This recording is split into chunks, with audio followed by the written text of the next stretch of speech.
이어서 찬송하며 주의 예배를 함께 드립니다.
오라 너희 모든 목마른 자들아 물로 나오라. 돈 없는 자도 오라. 너희는 와서 사 먹되 돈 없이 값없이 와서 포도주와 젖을 사라.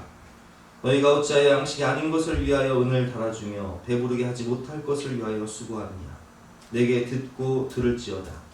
그리하면 너희가 좋은 것을 먹을 것이며 너희 자신들이 기름진 것으로 즐거움을 얻으리라.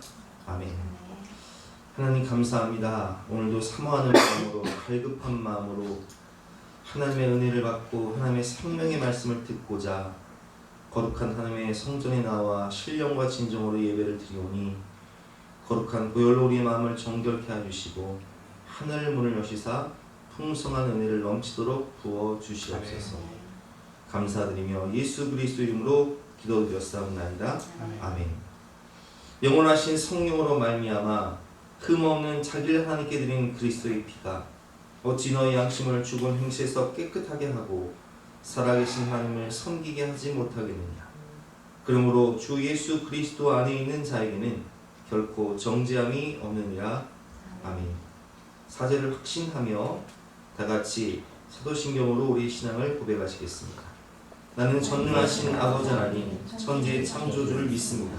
나는 그의 일하신 아들 우리 주 예수 그리스도를 믿습니다.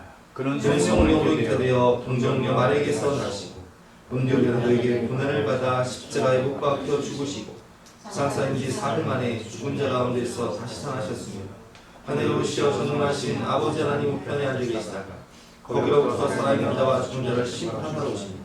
나는 성령을 믿으며 거룩한 공교회와 성도의 교제와 죄를 용서하는 것과 몸의 부활과 영생을 믿습니다. 아멘. 다 같이 앉으셔서 함께 말씀하시겠습니다.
광야 같은 인생길에도 동행하여 주시고 거룩한 주일날을 구별하여 예배 드릴 수 있도록 불러주시고 인도해 주셔서 감사드립니다.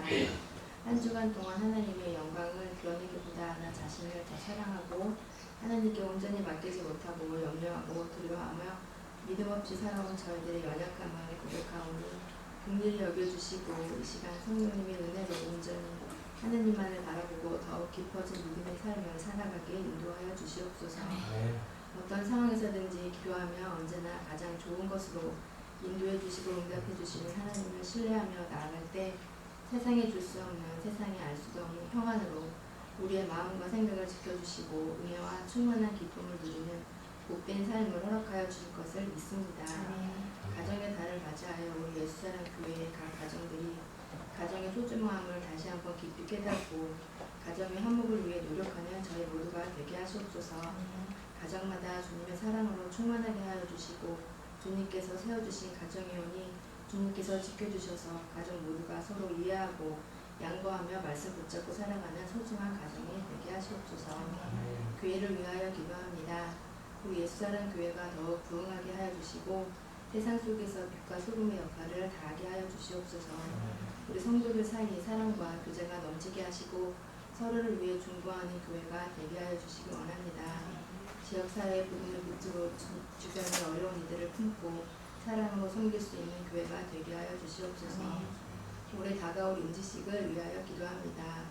우리 교회가 믿음 안에서 건강하게 성장하고 이 땅에 하나님의 나라를 이루는 일에 필요한 일꾼을 세우는 마음으로 임직식을 준비하게 하시옵소서. 직분을 받는 모든 분들에게 직분을 사모하는 마음을 주시고 하나님이 주시는 귀한 축복임을 알게 하시옵소서.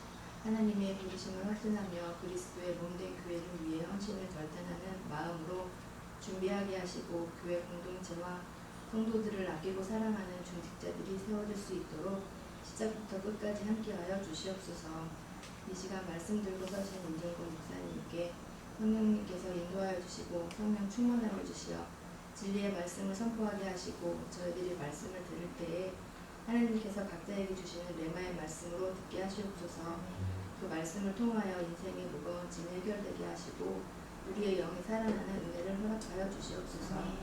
예배의 모든 순간이 하나님께 영광이요 기쁨 예배 수명하며 예수님의 이름으로 부르짖었습니다.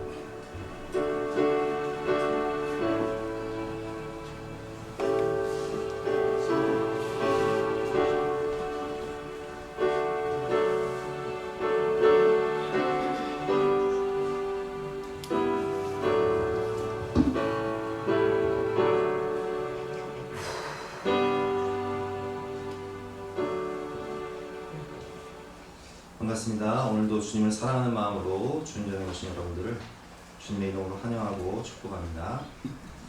광고 말씀드리겠습니다. 청소년부 단합 모임 오늘 점심 식사 후에 1시에 모여서 출발하도록 하겠습니다. 청년부 여름수련회가 7월 20일 주일부터 23일 토요일까지 제주도에서 있습니다. 참석을 원하시는 청년들은 회비를 15만원 내주시기 바랍니다. 청소년부 캠프 코리아가 7월 31일 수요일부터 8월 2일까지 시흥 한국공과대학교에서 있습니다. 회비는 92,000원인데 5만원은 교회에서 지원하고 참석을 원하시는 학생들은 42,000원을 김현주 사모님께 내주시기 바랍니다. 6월 예배위원 및 봉사 안내 게시판 참조해 주시고 2부 예배 후에 맛있는 점심 식사를 준비했으니까 꼭 식사하고 가시기 바랍니다. 오늘 주시는 하나님 말씀은 에베소서 5장 18절 말씀입니다. 신약성경 315면입니다.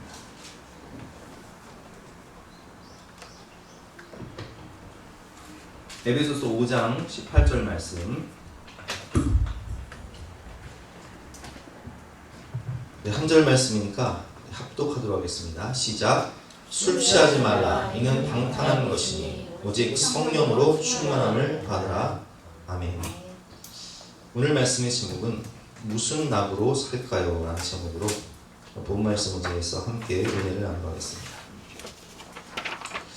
여러분 무슨 낙으로 살아가십니까? 자기 자신에게 한번 대답해보세요. 나는 무슨 낙으로 사는가? 곰곰이 한번 생각해보세요. 저도 이 설교를 준비하면서 나는 도대체 무슨 낙으로 사는가? 깊이 생각해 봤거든요. 어떤 분들은 자식을 보는 낙으로 살고 또 어떤 분들은 손주를 보는 낙으로 살고 또 어떤 분들은 개를 보는 낙으로 살고 또 어떤 분들은 게임을 하기도 하고 운동을 하기도 하고 취미생활을 하기도 하고 드라마를 보기도 하고 나름대로 자기 인생을 살면서 자기 일을 마치고 퇴근 후에 낙이 있어야 될 거 아니에요. 근데 사람들이 낙이 없으니까 술을 마셔요. 술이 내 위로고 내 친구라는 거예요. 여러분 그러나 어떻습니까? 그 결과는 너무 큰 고통으로 돌아온 경우가 많습니다. 최근 유명 가수가 음주운전을 하고 그 사건을 은폐하려 하다가 자기만 고통당하는 것이 아니라 자기와 함께 일하는 회사 사람들에게 큰 고통을 줬고 또 자신을 믿고 지지해 주었던 팬들에게 엄청난 실망을 준 사건이 있었지요. 최근 유튜브 방송과 예능 방송을 보면 얼마나 술방이 많은지 몰라요. 방송에서 예능인들이 나와서 자기의 실생활을 보여주는데 술 없이는 못 사는 거예요. 그냥 늘 술이 그냥 일상인 거예요. 전문가들은 진단을 합니다. 술에 관대한 문화, 술 권하는 우리 문화가 우리 청년들을 알코올 중독으로 몰고 있다는 거예요. 그래서 올해 초에 추적 60분 2024 중독사회 일부를 보면 젊고 멀쩡해 보이는 알코올 중독자의 나라 편이 방송을 했습니다. 젊고 멀쩡해 보이는 알코올 중독자의 나라. MZ세대들이 지금 너무나 심각한 알코올 중독에 빠졌다는 거예요. 20대, 30대 여성들의 이야기가 나오는데 처음에는 위로가 필요해서 시작한 술. 그런데 혼자 집에서 아침에 일어나자마자 라면을 끓여서 소주를 먹더라고요. 그리고 낮잠을 자고 또 일어나서 저녁에도 술을 먹어요. 어떤 청년은 술에 취해 자신도 모르게 새벽 3시에 음주운전을 하고 있는 자신을 발견하게 됩니다. 그러다가 터널에서 사고가 나죠. 자기도 모르게 술에 취해서 음주운전을 하다가 큰 사고를 겪은 이야기를 하는 것을 들었습니다. 2015년 이후 주요 회사에서 아이유나 수지 같은 유명 가수들을 앞세워서 여성들을 공략한 과일 소주를 광고하기 시작합니다. 이때부터 20대와 30대 여성들의 알코올 중독이 급격히 늘기 시작했다고 합니다. 코로나19 이후 관계 단절로 인해 혼술 방송이 늘고 혼술 문화가 발달하게 됨으로 인해서 이제는 술 마시는 분들 50% 이상이 혼술을 한다는 거예요. 집에서. 그러다 보니까 특히 20대와 30대는 도수가 높은 위스키를 마시기 시작했고 그것이 유행하며 생긴 알코올 중독이 많이 생겼을 뿐만 아니라 전문직이면서 또 직장을 생활 잘하고 젊고 멀쩡해 보이는 MZ세대의 알코올 중독자가 너무 많아졌다는 통계가 있습니다. 이들은 고도 적응형 알코올 중독자로서 직장생활 잘해요. 또 어떤 분은 가정생활도 잘해요. 제가 추정 기시 보니까 어떤 변호사가 나오는데 이분은 직장생활 잘해요. 육아도 잘해요. 퇴근할 때 집에 가면서 막걸리 2병하고 소주 1병을 사가요. 그리고 저녁 식사를 하면서 일단 막걸리 한 잔을 마십니다. 그리고 육아를 해요. 아이를 다 재워놓고 그리고 나서 나머지 술을 마시는데 매일 마셔요. 이것을 고도 적응형 알코올 중독자라고 합니다. 그냥 수면제처럼 매일 술을 마시는 거예요. 이러다 보니까 우리나라는 매일 음주로 13명이나 사망을 하게 되고 대학생 5명 중 1명이 고위험 음주군에 속하는 술에 취한 나라가 되어버렸습니다. 주류세를 1년에 3조 이상 거두면서도 알코올 중독자 치료에는 거의 사용하지 않는 나라. 여러분 유럽 같은 나라는요 술 광고를 아예 못하게 돼 있어요. 우리나라 보세요. 우리나라는 담배에 대한 피해는 공익광고를 통해서 다 이렇게 담배를 피면 이렇게 된다. 무시무시한 그런 영상들을 많이 보여줘요. 근데 술은 어때요? 술은 제가 아까 말씀드렸지만 아이유, 수지 같은 그런 유명 가수들이 나와서 아주 마시면서 아주 그냥 마시면 기분이 좋아지는 것처럼 청소년들을 유혹을 하고 있는 거예요. 그 MZ세대들이 빠지는 거예요.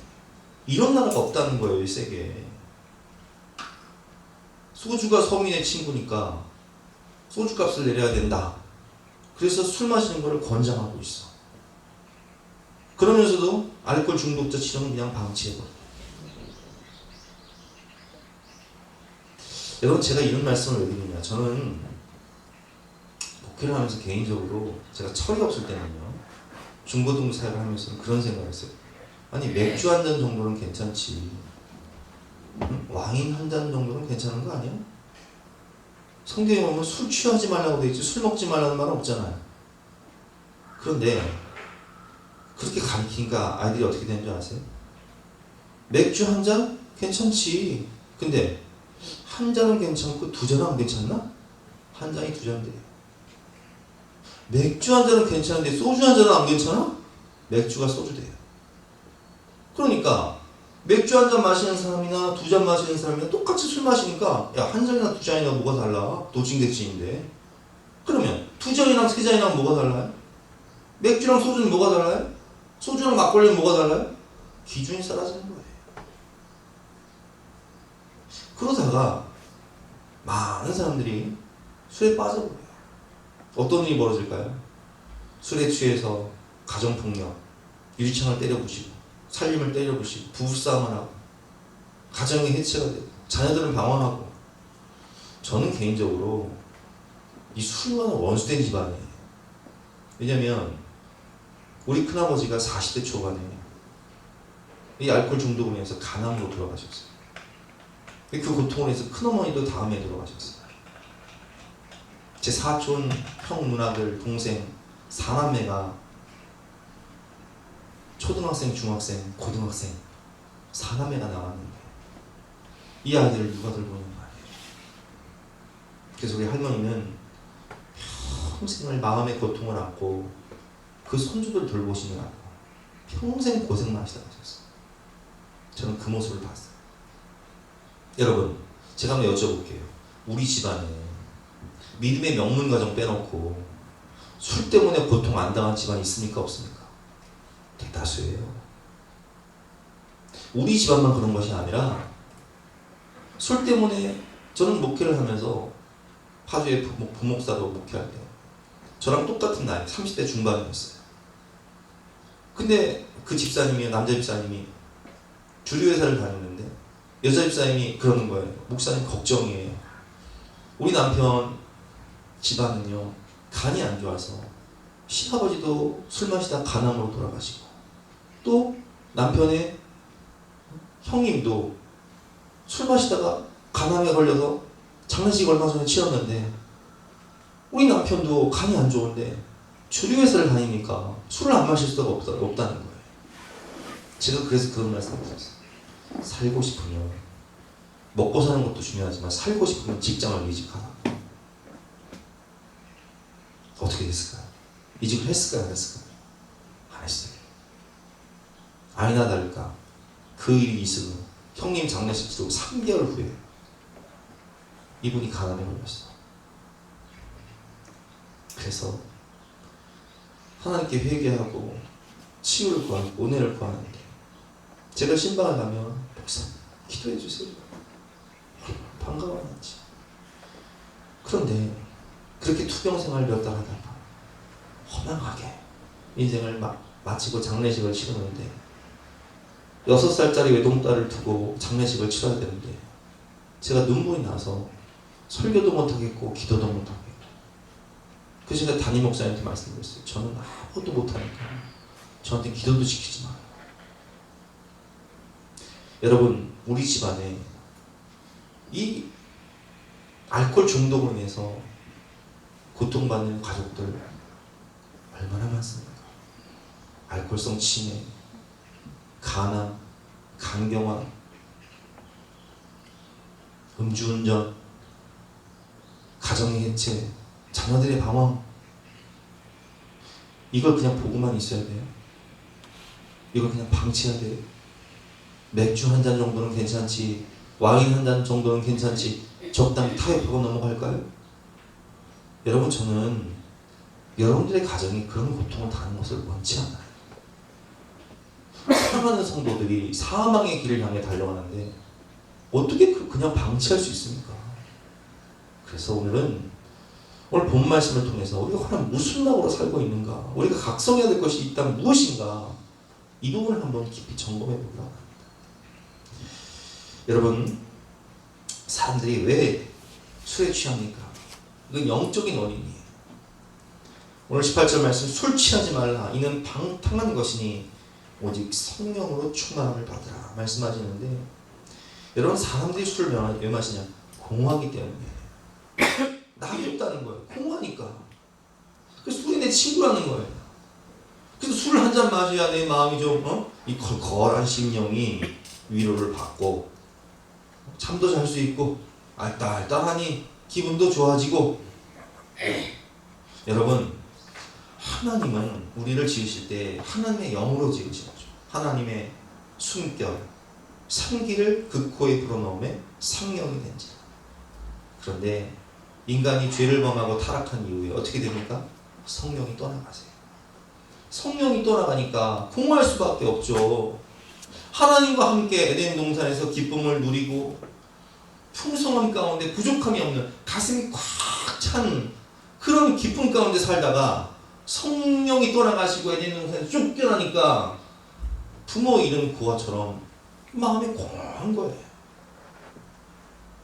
단절, 관계 파괴, 외로움, 공허함이 찾아오는 거죠. 창세기 6장 3절 말씀처럼 여호와께서 이르시되 나의 영이 영원히 사람과 함께 하지 아니하리니 이는 그들이 육신이 되니라. 그러나 그들의 난 120년이 되리라 하시니라. 그래서 육신이 된 육체의 소욕이 자신을 지배해버리니까 이 공허함을 육체의 소욕을 따라서 그걸 푸는 거예요. 단절과 외로움을 극복하기 위해서 육체의 소욕으로 푸는 거예요. 그래서 술을 마시고 담배를 피고 도박에 빠지고 외도에 빠지고 잘못된 죄악의 길로 가고 있는 것입니다. 사람들에게 왜 그렇게 살아갑니까? 물으면 하는 대답이 삶에 낙이 없어요. 나는 이것밖에는 삶에 낙이 없어요. 내가 무슨 낙으로 살아요? 이렇게 대답을 합니다. 여러분, 하나님을 떠난 공허한 인생은 에덴의 기쁨을 상실한 공허한 인생으로 전락이 되고, 세상 것에 목마른 인생은 그 공허함을 채우고자 술을 마시지만 이것은 언발의 오줌 싸기처럼 마시는 잠깐은 짜릿하지만 아침에 일어나면 머리 아프고 속 아프고, 아, 내가 왜 이런 짓을 할까? 알코올 중독에 빠지면서 내가 이렇게 살고 싶지 않은데 언발에 오줌 싼 후에 찝찝한 마음처럼 살아가는 거예요. 마귀는 우리의 공허함을 세상의 죄악으로 채우게 합니다. 마귀는 우리에게 술 취함과 방탕함과 죄악을 주고 지옥 같은 삶을 살게 하다 결국 죽어 영원한 지옥에 가게 하는 거예요. 그래서 지옥의 특징이 뭐예요? 목마름이에요. 목마름. 타는 불꽃 가운데 부자 나사로와 부자의 비유를 보면 부자가 지옥 가서 타는 목마름 가운데 어떻게 얘기하죠? 아버지 아브라함이 나사로를 보내서 물 한 방울만 달라는 거예요. 그 마귀는 우리 인생을 목마르게 하고 죽어서도 영원히 목마르게 하는 거죠. 두 번째로, 그렇다면 우리가 어떻게 해야 술 취하지 않은 인생을 살 수 있는가?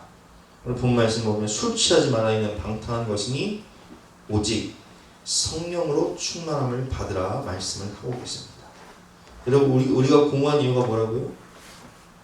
우리가 공허한 이유는 하나님을 떠났기 때문이에요. 우리가 공허한 이유는 성령이 내 마음에서 떠났기 때문이에요. 우리가 공허한 이유는 에덴의 기쁨을 상실했기 때문이에요. 하나님과 함께하면서 에덴에서 부족함 없이 가슴이 꽉 찬 상태로 살다가 성령이 떠나감으로 인해서 에덴에서 쫓겨남으로 인해서 이제는 고와 같이 버려진 거예요. 그러면 그 공허함을 회복시키기 위해서는 어떻게 해야 돼요? 누가복음 15장에 보면 돌아온 탕자가 있지 않습니까? 집 나간 아들이 호랑방탕하여 다 잃어버려요. 근데 그 아들이 아버지의 집으로 돌아오니까 어떻게 돼요? 모든 것이 회복됩니다. 기쁨이 회복되고 신분이 회복되고 삶이 회복이 돼요. 여러분, 이 영적인 공허함을 우리가 회복하기 위해서는 하나님께 돌아와야 되는 거예요. 성령으로 충만해져야 되는 거예요. 그래서 요한복음 20장을 보면 예수님께서 부활하신 후에 우리에게 평강을 주시면서 뭐라고 말씀하시죠? 숨을 내쉬며 성령을 받아라. 성령 받아야 네가 산다. 성령 받아야, 오직 성령이 너에게 임하시면 너희가 권능을 받고 예루살렘과 온 유대와 사마리아 땅끝까지도 내 증인됩니다. 성령 없이는 아무것도 할 수 없다. 인생의 이 공허한 컬컬한 마음을 술 한 잔으로 위로한다고 그게 해결되는 게 아니에요. 그건 도피하는 거지. 하나님께 돌아와야 해답이 있는 거예요. 성령의 충만함 가운데 주님이 주시는 기쁨으로 살아야 합니다. 요한복음 4장을 보면 사마리아 여인이 나오죠. 결혼을 5번이나 했어요. 다 실패했어요. 돈 많은 사람과도 결혼하고 힘 좋은 사람과도 결혼하고 명예, 권세 있는 사람과도 결혼하는데 만족이 없어요. 세상이 주는 물을 마시는 자는요, 마시면 마실수록 공허해요. 그래서 예수님께서 말씀하시죠. 이 물을 마시는 자마다 다시 목마르니와 내가 주는 물을 마시는 자는 영원히 목마르지 아니하니 내가 주는 물은 그 속에서 영생하도록 솟아나는 샘물이 되리라. 하나님께 돌아와 성령을 받을 때 속에서 넘쳐나는 기쁨과 평안과 감사와 행복이 있다. 사마리아 여인은 그걸 발견합니다. 내가 주를 만난 이 기쁨, 이 여인은 물동이를 버려뒀다는 것은 세상 것에 갈급해서 그것을 해결하기 위해서 물을 길러가지고 물을 팔아서 그걸 해결하려고 하지만 해결되지 않던 문제가 주님을 만나서 채워지니까 세상의 소망이었던 물동이를 버려둬요. 그리고 동네로 가서 사람들에게 말합니다. 와서 보라. 이는 그리스도가 아니냐. 내가 주님을 만났다는 거예요. 주님을 만난 기쁨으로 동네 가서 전도를 하기 시작합니다. 여러분, 우리가 주님을 만날 때, 주님을 만나고 성령으로 충만할 때 물동이를 버려둘 수 있는, 세상이 줄 수 없는 알 수 없는 기쁨과 행복을 발견할 수 있는, 내가 사랑하는 기쁨을 느끼면 남을 살리는 기쁨으로 발전합니다. 사마리아 여인은 자신이 변화하고 주를 만난 기쁨으로 전도를 하기 시작해서 예수님과 함께 안 먹어도 배부른 충만함을 느끼게 합니다. 풍성함을 느끼게 합니다. 여인이 전도를 해옵니다. 마을 사람들이 몰려옵니다. 그 사이에 제자들이 청하여 예수님께 음식을 드리죠. 라피어 잡수소서. 이르시되 내게는 너희가 알지 못하는 먹을 양식이 있느니라. 무슨 말씀입니까? 안 먹어도 배부르다. 제자들이 서로 말하되 누가 잡수실 것을 갖다 드렸는가 하니 예수께서 이르시되 나의 양식은 나를 보내신 이의 뜻을 행하며 그 일을 온전히 이루는 이것입니다. 지금 사람들이 몰려오잖아요. 영혼들이 구원받잖아요. 너희는 넉 달이 지나 추수할 때가 이르겠다 하지 아니하느냐. 그러나 너희에게 오니 너희 눈을 들어 밭을 보라 휘어져 추수하게 되었도다. 거두는 자가 이미 삭도 받고 영생에 이르는 열매를 모으나니 이는 뿌리는 자와 거두는 자가 함께 즐거워하게 하려 합니다. 사마리아 여인이 주를 만난 기쁨으로 사람들을 데리고 영혼들이 구원받으니까 사마리아 여인도 기쁘지만 누가 기뻐요? 주님이 기뻐하시는 거예요. 기뻐. 안 먹어도 배부르다. 여러분, 안 먹어도 배부르다는 것은 뭐예요? 충만함이에요. 마음이 기쁘면 안 먹어도 배부른 거예요. 그런데 마음이 공허하면 먹어도 허해. 속이 허해. 마시고 부어도 속이 허해. 영적인 문제인 거예요.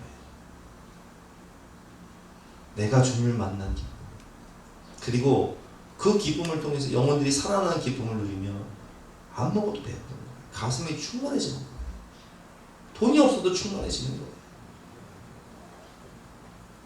요한복음 7장 37절 말씀입니다. 수전절에 예수님께서 말씀하시죠. 수전절이 뭡니까? 비가 오기를 구하는 그런 제사를 드리는 날. 우리나라가 기후제예요. 기후제. 물이 있어야 농사를 짓는다.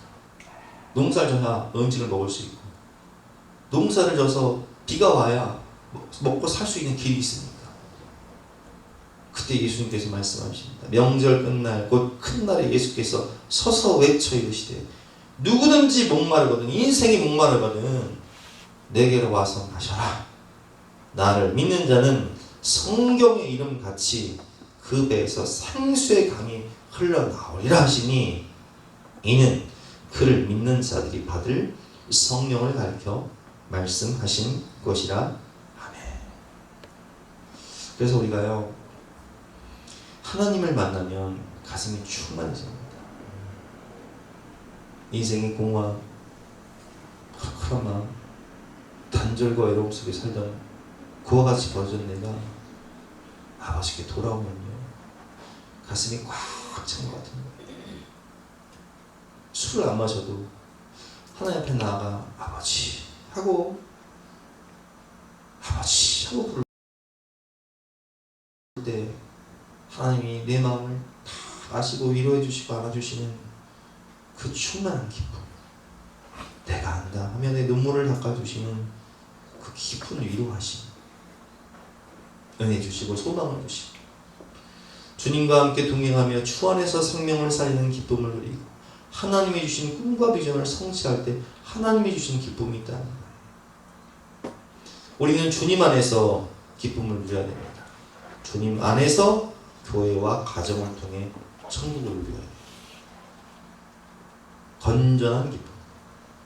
소그룹 모임을 통해서 성도들과 함께 교제하고 식사하고 대화하고 또 가족들과 함께 산책하고 자녀들과 함께 교제의 시간을 갖고 예배를 통해 찬양을 통해 기도를 통해 하나님의 깊은 어루만져 주심 안아주심을 경험하고 교제할 때 우리는 마음이 충만해지는 따뜻해지는 성령의 위로하심과 공급해 주시는 충만하신 성령 충만을 경험하게 된다. 이사야 55장 1절부터 3절 말씀이죠. 교독해 보겠습니다. 오라 너희 모든 목마른 자들아 물로 나오라. 돈 없는 자도 오라. 너희는 와서 사 먹되 돈 없이 값없이 와서 포도주와 젖을 사라. 2절 시작. 너희가 어찌하여 양식이 아닌 것을 위하여 돈을 달라주며 배부르지 못할 것을 위하여 수고하느냐. 너희에게 듣고 들을지어다. 그리하면 너희가 좋은 것을 먹을 것이며 너희 자신들이 기름진 것으로 즐거움을 얻으리라. 하나님 말씀을 듣고 들으라는 거예요. 생명의 말씀, 소망의 말씀. 성령이 우리에게 말씀하시는 그 주님의 음성을 들으라는 거예요. 너희는 귀를 기울이고 내게로 나와 들으라. 그리하면 너희의 영혼이 살리라. 내가 너희를 위하여 영원한 언약을 맺으리니 곧 다윗에게 허락한 확실한 은혜이니라. 이 은혜의 말씀, 생명의 말씀, 소망의 말씀을 들으면 우리의 영혼이 살죠. 여러분, 술을 친구 삼지 마세요. 진정한 위로자, 진정한 치료자, 진정한 기쁨과 소망의 근원 되시는 예수님을 친구 삼으시기 바랍니다. 예수님과 동행할 때 주님이 성령 안에서 우리를 위로하시고 치료하시고 소망을 주시고 생명 주시는 거지, 술은 위로자도 치료자가 아니에요. 그 결말은 너무나 비참합니다. 결국 건강이 파괴되든지 가정이 무너지든지 고통으로 끝나는 거예요. 많은 사람들을 고통스럽게 합니다.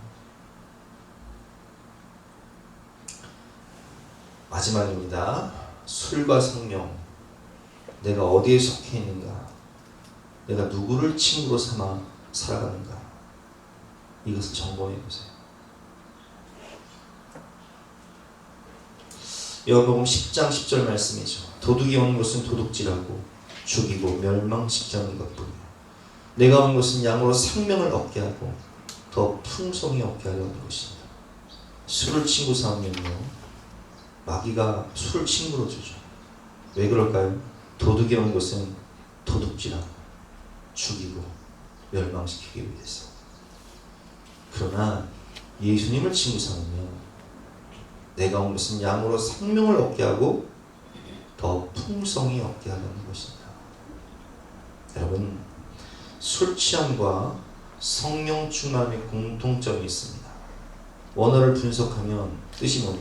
지배를 당한다는 거예요. 술에 지배를 당하든지 성령이 지배를 당하든지 둘 중에 하나인 거예요. 술은 중추신경을 지배해버립니다. 그래서 내성적인 사람들이 술을 마시면 평소에 하지 않는 행동들을 해요. 말을 막 하고 거친 행동을 하죠. 사고를 쳐요. 중추신경이 지배당하기 때문에 그런 거예요. 성령이 충만하다는 것은 성령이 나를 지배한다는 뜻이에요. 무엇에 지배를 당하는가? 어디에 속해 있는가? 어디에 영향을 받는가? 이것이 중요합니다. 성령 충만이란 성령으로 가득하다는 의미예요. 누구와 함께 한다는 것은 마음이 꽉 차는 거죠. 임집사님, 네. 집에 가면 쪼꼬와 함께 하잖아. 마음이 충만해요? 그래요. 여러분, 심지어 개와 함께 해도요. 제가 요즘에 개에 관련된 영화가 요즘 잘 나가서 보니까 개와 함께 해도요. 이 외로운 인생에 반려자가 되는 거예요. 여러분 생각해 보세요. 우리 자식을 낳아요. 자식을 낳으면 그 아이를 안고 있으면요. 저는 어릴 때, 우리 아이가 어릴 때 잘 때 뭐 하나 끼고 자요. 항상 끼고서 이렇게 발을 만지면서 자면요 그냥 가슴이 꽉 찬 느낌. 혼자 살다가 결혼을 하니까요. 가슴이 꽉 찬 느낌. 마음이 편해지니까 결혼하고 10kg가 찌더라고요, 살이. 제가 말랐거든요. 57kg밖에 안 됐거든요, 결혼 전에. 여러분, 누구와 함께 한다는 것은 가슴이 꽉 찬 느낌, 행복감, 만족감, 평안함이죠. 세상에서 고아와 같이 버려둔 채 공허함과 외로움 가운데 살다가 주님을 만나 감격, 감동, 가슴이 꽉 찬 느낌. 이것이 바로 성령 충만함입니다. 그렇다면 이 성령 충만함을 상실하지 말아야 돼요. 성령을 소멸시키지 말아야 된다고요. 여러분, 타협하지 마세요. 하나님과 만나는 예배 시간을 타협하지 마세요. 사람의 신용보다 중요한 것이 하나님과의 약속입니다. 여러분, 사업하시는 분들 사람과의 신용 중요하죠? 그렇죠? 그 신용 지키려고 엄청 노력해요. 근데 사람의 신용보다 중요한 것이 뭔지 아세요? 하나님과의 약속입니다. 사람의 신용 지키려고 하나님과의 약속 깨트리면 하나님이 복을 주시겠습니까? 잘 생각해 보세요, 여러분. 사람과의 신용은 지키는데 하나님과의 약속은 안 지킨다. 그거 복 못 받아요. 사람의 신용보다 중요한 것이 하나님과의 약속입니다. 성령 충만을 상실하게 하는 죄와 타협하지 마세요. 술, 제사 문제 피하지 말고 정면 돌파해야 됩니다. 적당히 타협하다 어느 순간 죄가 나의 삶을 잠식해버리고 지배해버립니다. 자, 구체적으로 한번 얘기해 볼게요. 여러분, 사회생활을 하는 젊은이들에게 제가 권면하고 싶은 것이 있습니다. 한 번 풍파를 겪고 정결해라. 무슨 말입니까? 여러분, 취업하거나 대학 들어가면요, MT 간다, 동아리 모인다, 마시거나 부어라. 어떻게 해야 돼요? 저는 술 안 먹습니다. 한번 찍히세요. 직장 생활하는데, 회식을 하는데 술자리가, 저는 술 안 먹습니다. 한번 찍히세요. 그러면요, 그날 되게 먹을 겁니다. 그리고 한 두어 번 또 그래 보세요. 그 사람들은요, 당신을 포기해요. 한 번 딱 찍히면 돼요, 그냥. 그런데 그 한 번 찍히는 게 두려워서 질질 끌려다니기 시작하면 직장생활 내내 고통당해야 됩니다. 여러분, 제가 직장생활 안 해봤습니까? 저는 영업조직에 있었어요. 영업조직의 특징이 뭔지 아세요? 의뢰, 일 끝나면 술자리예요. 그러면 한번 여러분, 제가 질문할게요. 제가 술 마셨을까요? 저 안 마셨어요. 그러면 제가 그 영업조직에서 인정을 못 받았을까요? 아니요. 저는 술을 안 마셨지만 사람들과 함께 식사는 했어요. 점심도 하고. 술 마시는 사람들은요, 술 먹고 나면 아침 뭐 하는지 아세요? 사우나 가요. 조회 끝나면 사우나 간다고요. 사우나 끝나면 뭐 하는지 아세요? 당구 치러 가요. 그리고 점심 짜장면 먹고 일하러 가요. 저는 안 그랬어요. 저는 아침 일찍부터 열심히 일했어요. 그러다 보니까 남들보다 실적이 어땠을까요? 두세 배 더 많았어요. 저는 20대 초반에 술을 안 마셨지만 사람들이 뭐라고 얘기하냐? 야, 일 배우려면 임종원 씨한테 가서 배워. 임 팀장한테 가서 배워. 아예 회사에서 신입사원님이 저한테 다 붙여줬어요. 왜? 영업은 이렇게 해야 된다는 거죠. 직장에서 왕따 당한다? 택도 없는 소리예요. 그건 뭐 말도 안 되는 소리예요. 그건 다 핑계예요. 그러면 생각해보세요. 사업하는 분들, 내가 그 접대도 해야 되고, 대접도 해야 되는데 어떻게 술을 안 마십니까? 안 마셔도 돼요. 안 마셔도 돼요. 이장로님 한번 얘기해볼게요. 이장로님 사업하잖아요. 바이오팀 대표잖아요. 의사들 만나요. 술자리 갑니다. 술 마실까요? 안 마실까요? 옛날엔 마셨어요. 근데 제가 이런 소리 하니까 결단했어요. 의사들 만납니다. 술자리 합니다. 술 안 마셔요? 콜라 마셔요? 그럼 회식 끝나면 어떻게 해요? 그러면 데려다 줘요. 대리운전 안 불러도 되네? 그래서 사람들이 어떻게 평가하는 줄 아세요? 이 사람은 술을 안 마시니까 죄를 안 짓네. 야, 다른 대표들은 술 마시고 여자 만나고 도박에 빠지고 돈 엉뚱한 데 쓰는데 이 사람은 자기 관리가 철저하네? 하면서 투자를 더 하는 거예요. 실제적인 얘기예요. 여러분, 술 안 마시면 사회생활 못 한다고요? 그거 다 거짓말이에요. 술 안 마시고 자기 관리 철저히 하면요, 세상 사람들 욕하지만 나중에 더 인정해줘요. 더 투자해요. 더 세워져요. 저 사람한테 배우라고 얘기해요. 제사 문제 마찬가지죠. 여러분 시집 가서 제사드리라고 하면 나는 그럼 결혼 못합니다. 딱 그냥 그렇게 얘기해요. 한 번에 종결해요. 그냥. 안 그러면요, 시집 가서 1년에 수차례씩 고통당해야 돼요. 제사 지내고 술 먹고 싸우고 그 꼴을 봐야 된다고요. 사내 못 사내 그 짓을 해야 된다고요. 한 번 힘든 게 낫지 평생 힘든 게 나아요? 어차피 겪을 풍파라면 큰 풍파 한번 겪고 딱 종결 짓는 거예요. 과감하게 결단하세요. 하나님 믿고.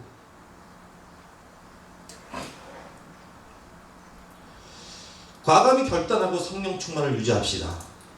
하나님 사랑 안에서 참 기쁨을 찾고 하나님 주신 교회와 가정 안에서 행복하게, 건전하게, 건강하게 산책도 하고 대화도 하고 교제도 하고 여행도 하고 좋은 취미생활을 가지세요. 깊은 기도 가운데 하나님의 말씀을 듣고 위로하심을 받고 하나님을 만나고 하나님이 허락하신 거룩한 사람들을 만나며 행복을 경험하는, 너는 무슨 낙으로 사니? 하나님 만나고 하나님 주신 사람들 만나지, 나는 이 낙으로 살지, 이렇게 고백할 수 있는 저와 여러분 되시기를 주님으로 축원합니다. 함께 찬양하고 기도하는 시간 갖도록 하겠습니다.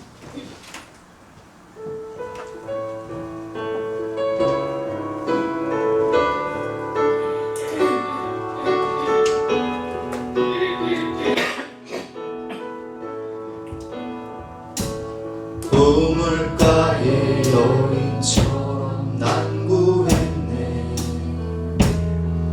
헛되고 헛된 것들을 그때 주님 하신 말씀, 내 샘의 와 생수를 마셔라.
마음이 더 찝찝하고 더 더러워져요. 그러나 하나님 주시는 성령, 하나님 주신 말씀으로 우리 영혼을 소승케 하고 나를 살리고 내가 무슨 양으로 생명을 얻게 하고 더 풍성히 얻게 하려 하십니다 말씀하십니다. 술에 속하여서 술 취하다 방탕하여 건강 잃고 가정 잃고 고통당해 지옥까지 가시고 성령으로 충만하여 하나님 주신 기쁨 가운데 참된 만족과 기쁨과 행복 가운데 살다가 영원한 천국에 입성하는 우리가 되게 해달라고 우리 주여 한번 외치고 간절한 마음으로 기도하며 나가시겠습니다. 주여!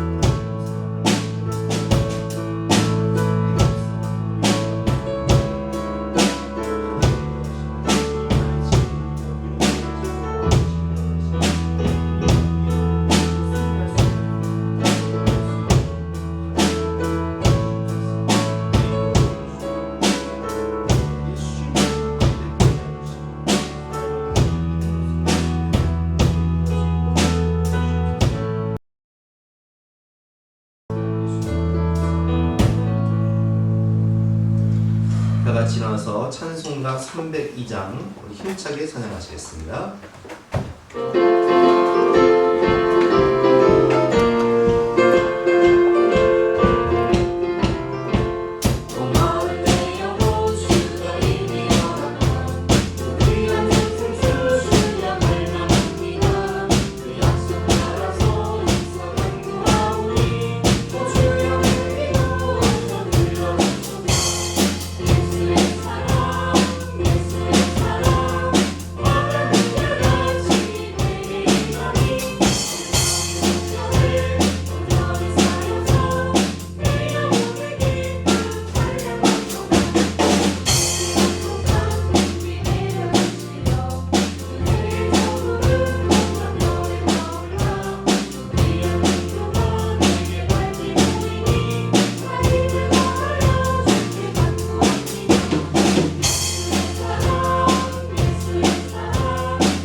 감사합니다. 오늘도 목마른 자들에게 하늘 양식과 성령의 생수를 허락하여 주시니 진심으로 감사합니다. 세상 것에 소망을 두고 사는 것이 아니라 영원한 본향을 사모하며 하나님께 왔사오니 하늘 문을 여시고 풍성한 은혜를 내려주시고 이 시간 술 중독에 빠져 있는 분이 계시다면 나사렛 예수 이름으로 끊게 하여 주시옵소서. 아멘. 이제 주님을 친구 삼아 주님을 위로자 삼아 하나님이신 성령의 기쁨으로 충만하고 기쁘고 행복한 삶을 살 수 있도록 은혜를 베풀어 주시옵소서. 아멘. 그리하여 가정이 천국이 되고 교회 생활이 천국이 되고 삶이 천국이 되게 하여 주시옵소서. 아멘. 오늘도 주님 사랑하는 마음으로 귀한 예물을 바치는 가정과 손길마다 하나님께서 복의 복을 더하여 주시고 은혜 위에 은혜를 나뉘어 주시옵소서. 아멘. 감사드리며 예수 그리스도 이름으로 기도드렸사옵나이다. 아멘. 지금은 우리 구주 예수 그리스도의 은혜와 독생자를 주신 영원하신 하나님의 사랑과 성령 하나님의 감화감동 역사하심이 우리 모든 성도님들 머리머리 위에, 앞날 위에, 가정 위에 지금부터 영까지 함께 하시기를 간절히 축원하옵나이다. 아멘.